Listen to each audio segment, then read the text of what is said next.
that as a man you never suffer. Whenever you have suffered something, kindly try to see who is suffering. Kindly try to pinpoint who is suffering. You are not suffering. As a man you never suffer. As a husband you may suffer. As a son you may suffer. As a citizen of a country you may suffer. As a member of a society you may suffer. Whenever you have suffered, it is the role that you have played is suffering, not exactly you. Is it not right, sir? So whenever I suffer, it is not the I which is suffering. It is the son, it is the father, it is the teacher, it is the student, it is the philosopher, it is the doctor, which is the actor. So many roles you have to play. That is suffering. That means your possessiveness of those roles. The role is always being possessed by something and it possesses something. Otherwise there is no role. So unless you have a wife, there is no role of a husband. Unless mother and father comes into the picture, there is no role of a son. Unless there is something called society, there is no role of a given member of the society. Unless there is some country, there is no role of being a citizen. That means all your roles are possessed by some people. Also the role possesses some. So these are the things which suffer, not you. And why I suffer when I am playing the role? Because of the mamatva. And Bhagavan says in Bhagavad Gita, you have to take care of this mamatvam. More you reduce mamatvam, more happy you are. More clarity will come to you. And what is the way of reducing mamatvam? Oh, that means now I am loving people and I am attached to them. From tomorrow onwards, I will hate people. No. Hating is also mamatvam in another way. Mamatvam standing on its head is called hate. Love standing on its head is called hate. Ante. There is no big difference. So don't hate, don't go so near. Then what am I to do? See everyone as the property of Ishvara. And I am transacting with people not because they belong to me, I belong to them. In the worldly plane we use such language. And don't go home and say to your wife and children, you don't belong to me. Now like that don't say. It is not to be used in the verbal sense. It is to be understood inside. Andar ki baat hai. Upar theek hai. You have to use like that. So transactional plane, don't disturb it. So but inside you see this all to be the property of Ishvara. Everyone belongs to Bhagavan. And I am only transacting. As though I belong to them, as though they belong to me. So keep this belongingness a useful aspect for transaction. Never take deep inside.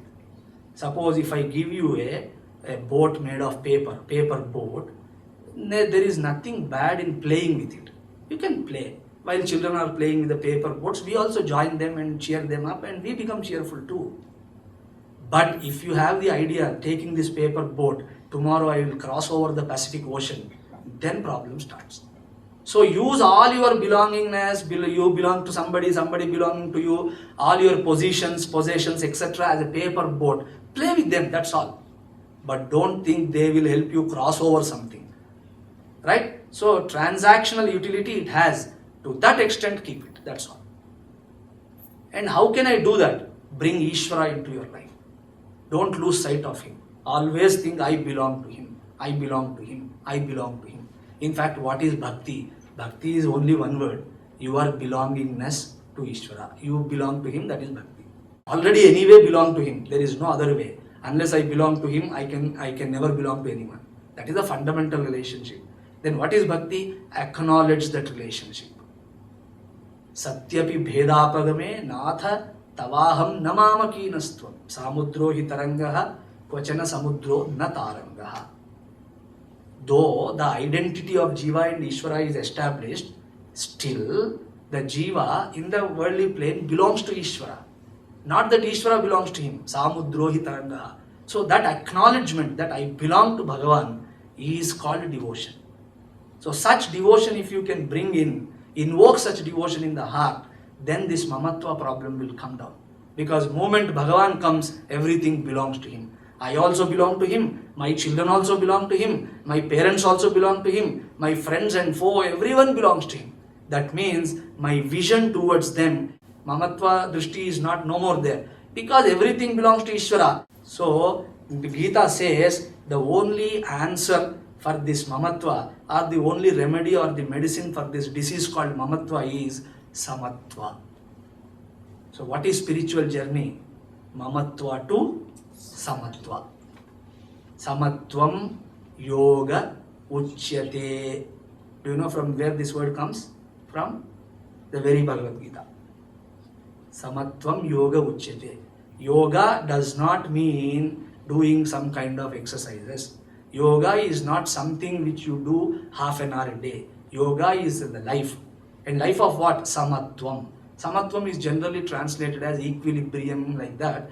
But I don't know how far we can accept it. So in a general sense we can. But Sama is called Brahma. Samatvam is Brahmatvam eva. Samam Brahma. Nirdosham hi samam Brahma. Like that we have Gita Vakya again. So what is Brahman? Samam, which is Samam in and everyone, in and through everyone. And Lord himself is saying, Samoham sarva bhutanam. O Arjuna, there is no one really dear to me, nor undear to me. Everyone is good enough for me. Everyone is same for me. Samoham, I am same for everyone. That means the inherent reality in and through obtained in every jiva, not in only human beings, in every jiva is called Brahma. The inherent divinity is called Brahman. The Chaitanya, the original consciousness we call it. So that Shuddha Chaitanya is Brahman. So more your mind grows towards the appreciation of such Shuddha Chaitanya, then Samatvam has come. And that is called yoga, life of union. Then you don't have any mamatvam. You act outside, but nothing goes inside.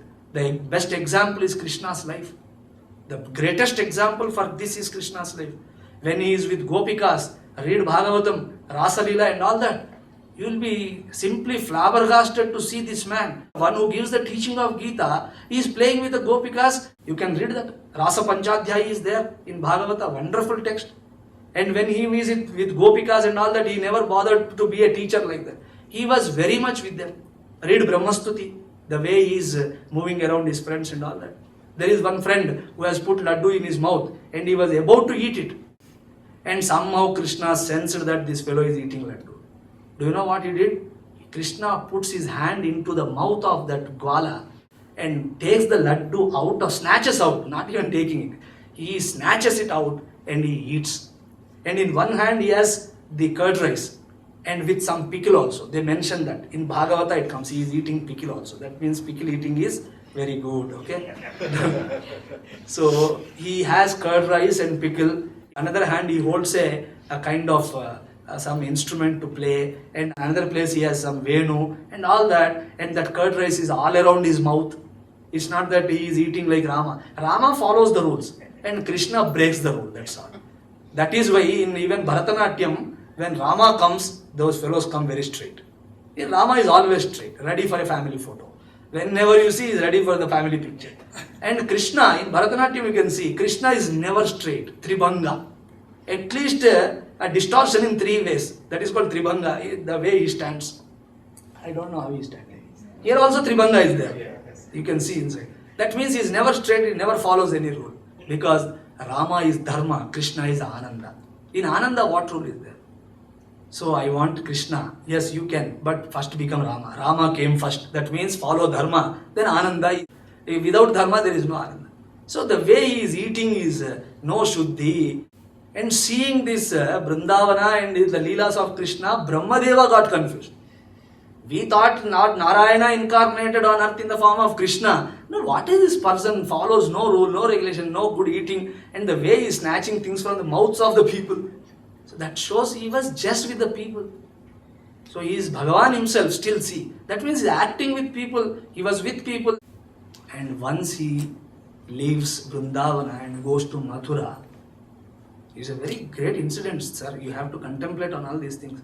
Bhagavat Katha karte hain, log sunte nahi, all the people are sleeping, that fellow is chanting something. But these are the things to be meditated upon. Once he leaves Vrindavana, he never returned back.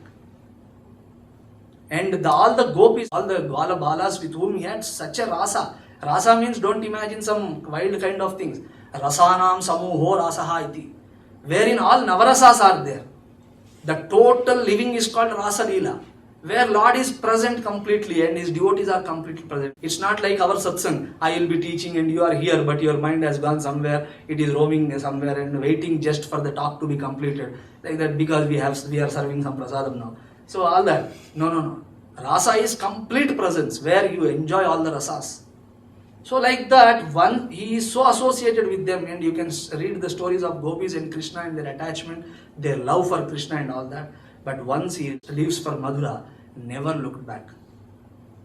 See his Vairagya. Once he leaves a thing, he is not bothered. He never looks back. And do you know, these gopis were waiting for 100 years to meet him.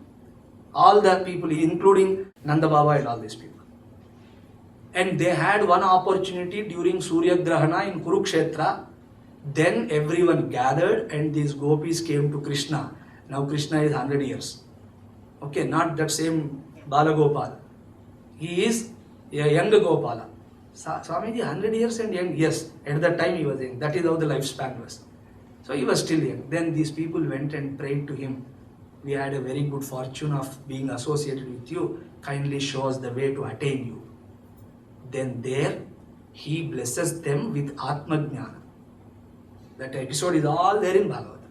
Don't think by simply running around Krishna they were liberated. Krishna taught them Tattva Bodha.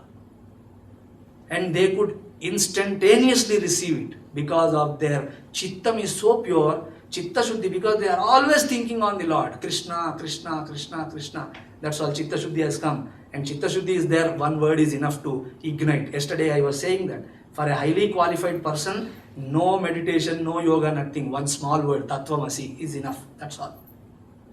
Got it? So see the life of Krishna, so much of Vairagya and so much of dispassion. At the same time, when he was with people, all loving games with them. Every time enjoyment. So that life is called Samatvam Yoga. So Mamatvam to Samatvam is called Adhyatmika Sadhana. Not doing something. Doing something belongs to the world. Any karma belongs to the world. If you are doing something in the name of sadhana, that is not going to bestow upon you the fruit. Because na karmana na prajaya dhanena tyage naike amritatvama nashuhu. A very clear statement is there. The Upanishad or Vedanta in a nutshell is only this line. Na karmana, by actions you will never attain to it. Na prajaya, by progeny it is not possible to attain this. Dhanena, by acquiring amassing lot of wealth, either you cannot acquire that. You cannot attain that. Then there they said, all karmas, it can be secular karma, sacred karma, holy karma, adhyatma karma, everything. It is by the virtue of cognition you attain to that. It is not by karma. So adhyatmika sadhana in a true sense is not doing something. It is appreciating something which is already there. It is the pursuit of knowledge. Because our minds are impure, to get rid of the impurity, you are given some karma yoga. Do this so that your impurities of mind will go away. For that it is prescribed, not for adhyatma sadhana. But in a general sense we say it is all sadhana like that. But in a true sense, in a proper understanding, only one thing is called adhyatma sadhana, that is from mamatva to samatva. And how can I graduate?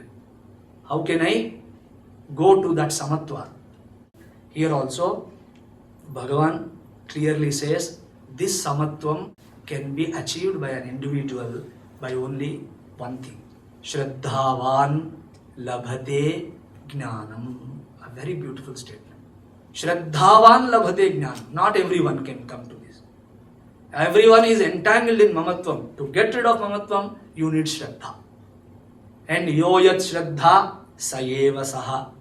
In 17th chapter he says like that. Yoyat shraddha sayeva saha. A man is what depends on his shraddha. What kind of shraddha? Shraddha means faith as well as commitment.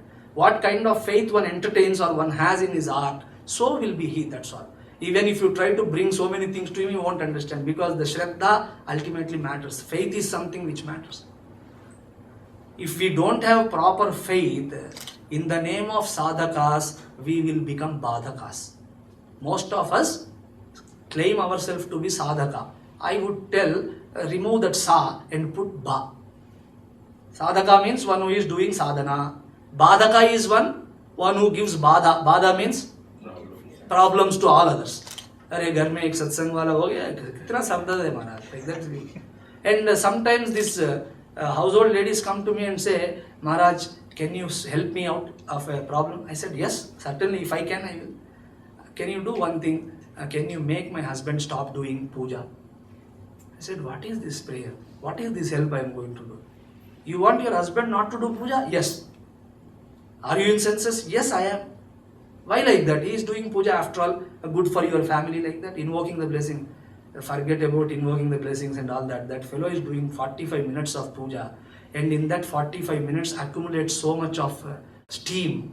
And after puja, immediately he wants some excuse to let the steam out, and every day I am that scapegoat. After puja, he becomes so wild. Something is not happened, like in the tea. Sugar is less, then he has problem. And he fights literally for half an hour. What kind of puja is this? I say it is true. He's a badaka now. He's no more a sadhaka. And on children someday, on whoever comes to our home someday, on them, he lets the steam out. Exasperation goes to such a level that beyond control, this fellow becomes a asura for some time. Understand? Do you call that a sadhana? No. It is called badaka. So we have to clearly differentiate between the two fellows. Who is a badaka, who is a sadhaka. There also I can speak few words. And badaka is that fellow who is always concerned and interacts only with the things known to him. Be very attentive, sir. He is the one who always interacts with the things he knows.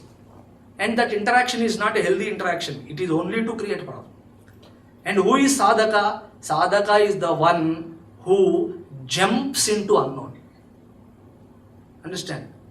That means badhaka is the one who is obsessed or operates in the field of BMI. Body, mind and intellect. You know that. So I know this is a known field. In that known field he is doing so much. And sadhaka is the one who wants to go beyond that. That is called unknown. And to go into unknown, the only thing required is courage, right? To transact in the known field, what courage you require? Nothing, because it is already known. So acquaintance removes the fear. So there is no courage involved. But sadhaka needs courage. And what kind of courage? Courage is not in form of aggressiveness or something.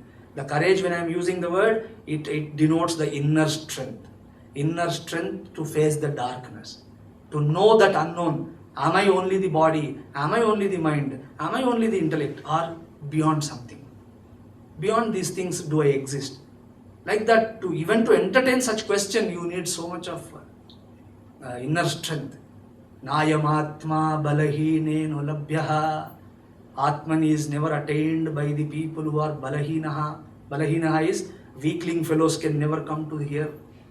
Weakling fellows can never attempt to understand the Atman. It is only by these strong people. Yamadharmaraja is saying to Nachiketa in Kathopanishad. So what is that strength he is speaking about? What is that balam? Antara balam. The inner strength, what we call.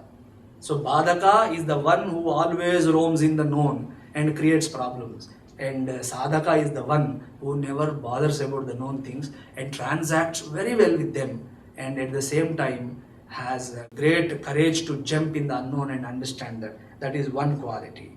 And for badhaka, there is no definition of life. So he doesn't find any great definition about it, nor a purpose to it. If you ask a lot of people, what is life? How are you? Chal raha hai. Yeah, how a bad answer it is. How are you? Chal raha hai. Life is there, aapko chalana hai. You are saying chal raha hai. That is not the way to live at all. But those fellows have like that. Their definition of life is so. Yesterday also I said the same thing. The definition of your goal is something which brings quality to your life. The definition of things around you and definition of your cherished ideas, this is going to change your quality of life, not some technique or some kind of teaching like this. How you define your growth, how you define your being in the world, how you define the world, how you define your goals, etc. This is something very unique. But lot of people, these badaka fellows, what is life? They have no good definition about it. Whatever they speak, from all that blabbering, we can form a definition. My life is from womb to tomb. That's all. A journey from womb to tomb. Otherwise, we can say one more thing. Life is something which begins with worrying and ends with burying. So worrying to burying. Is that the life? But their definition is like that. Kya karna hai? Boja hai. Jindagi boja hai. Someday it has to be as a formality to be completed. If I die, it's okay. Like that, they don't have any enthusiasm, nor find any purpose behind the life. So simple waste of every minute of their life. They are Badaka fellows because they don't find a purpose. There is no way of working for it, no commitment. So they have plenty of time. And wherever you have luxury of time, depression will simply come into your life. Depression comes not to the fellows who are busy. Depression happens to only those people who have more time. If you don't have time, you are engaged in something, then impossible to entertain depression. You can ponder over these things and find out whether they are true or not. Unless you have very good time, you cannot be depressed. That is why we say yogastak karma kurvantu, like that. Do some work. Upanishad is saying like that. Live for 100 years and don't live like that. Simply sit and live. Do something. Otherwise, you will get into depression because empty time is really a problem.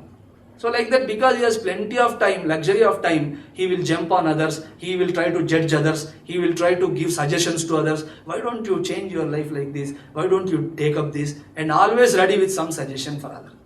Uchita salaha, like that we say. Pukatka, suggestion there. Always interested in others' life. Never bothers, am I living properly? Do I have some goal or not? So they are called Badakas. And who is a Sadhaka? Sadhaka is the one who is never satisfied with the ordinary way of living. I am born, I am grown, I am gone. He is not happy with it because he feels there is something beyond it. Ahara nidra bhayamaithunam cha samanyam etat pashubhir naranam buddhirhi tesham adhiko viseshaha. Ahara, eating food and accumulating things for earning food. Nidra, taking rest. Bhaya, a sense of insecurity and measures to protect oneself. And Maithuna, progression of the progeny, etc. This is there in animals also.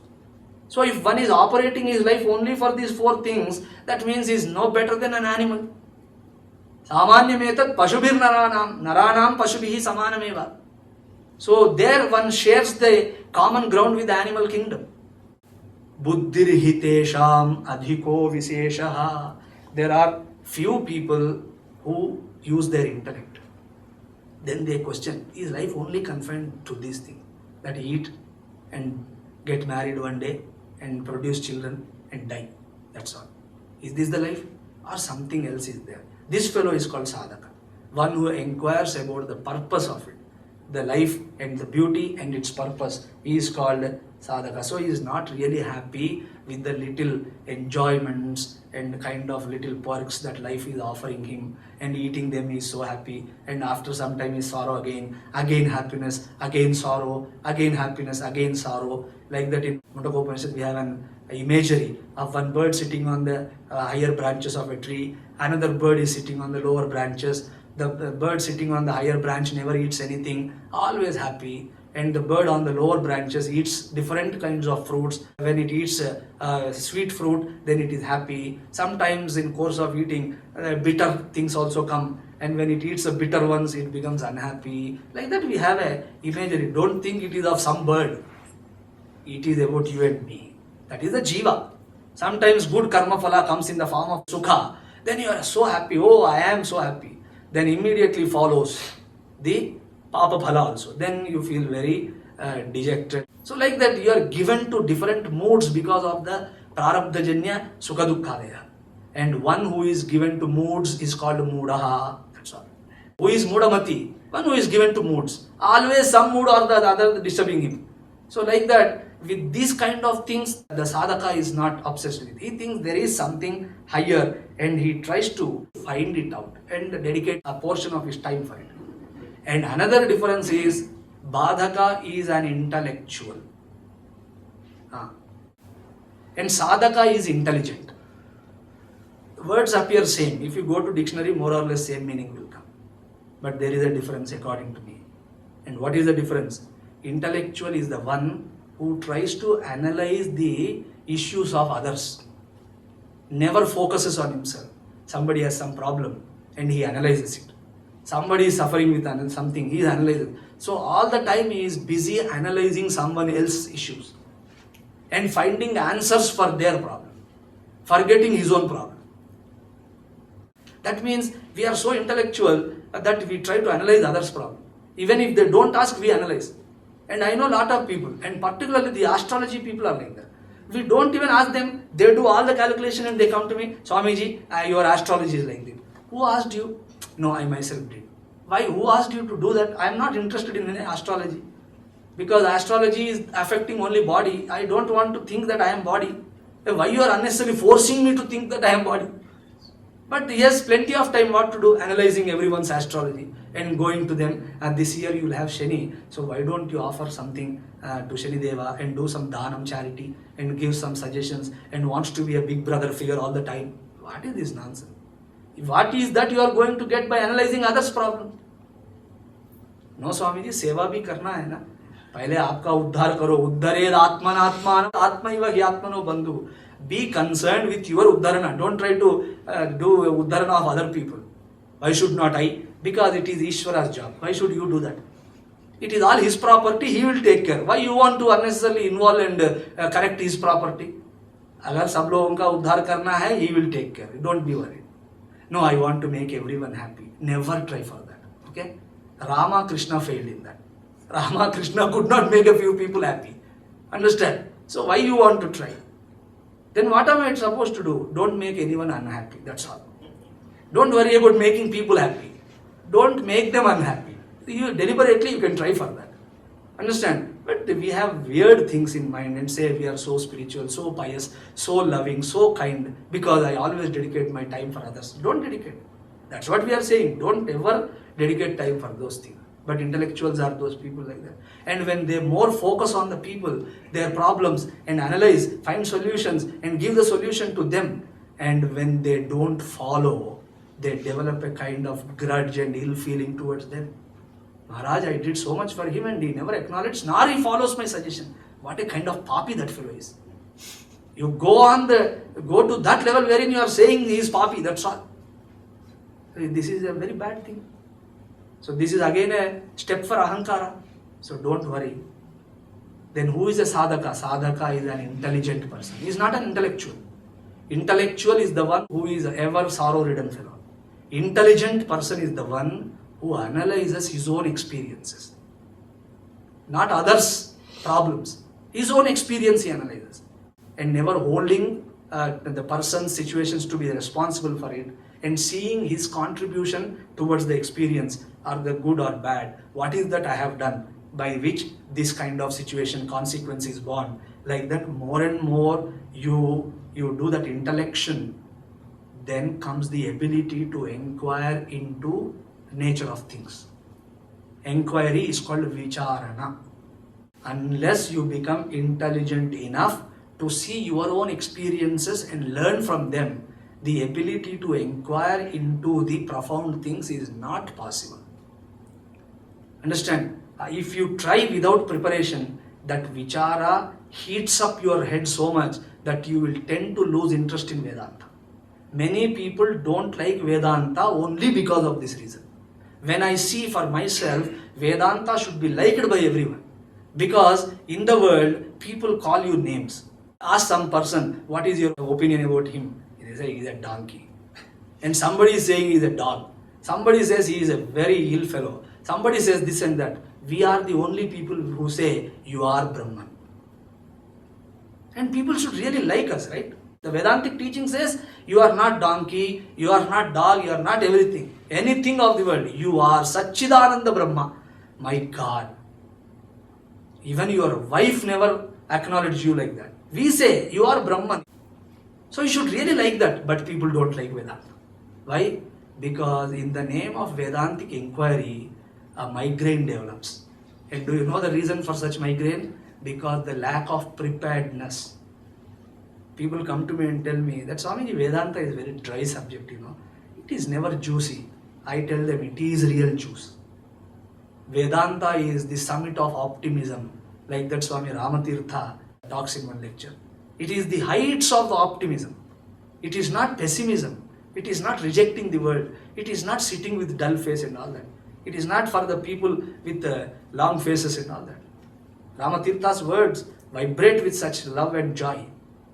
And Vivekananda says like that. And what is that? We feel it very dry because we don't have the capability to inquire into.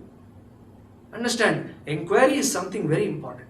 And that can come in you positively only when you have the ability to understand and learn from your experiences. So sadhaka is the one who inquires. And Badaka is the one who analyzes others' problems and unnecessarily involves into others' issues and suffers. So such sadhana, such inquiry can lead to knowledge. And wherever there is inquiry, that inquiry goes to knowledge.